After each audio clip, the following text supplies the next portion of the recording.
우리 공간에는 시간이 멈춰가는 아름다운 무지개 빛깔의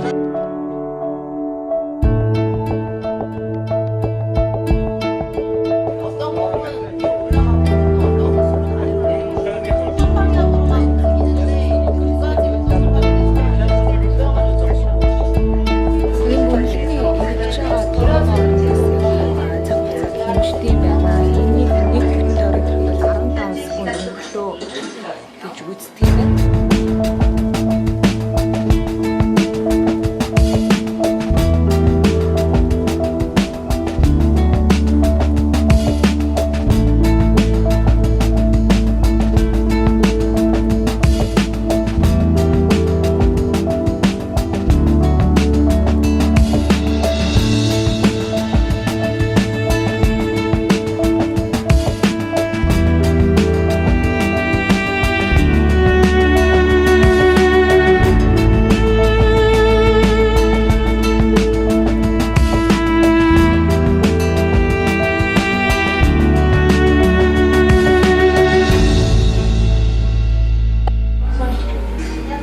Энэ нь зөвхөн өөрийн улсын цагийн түүхээс гадна бас олон улсын болоод одуудын цагтай холбоотой мэдээллийг бас энд оруулсан байна. Жишээлбэл энэ цагны үед бол алдартай Бейонсе нөхөртөө бэлэглэж байсан гэдэг утгаар нь бас энэ байрлуулсан байна.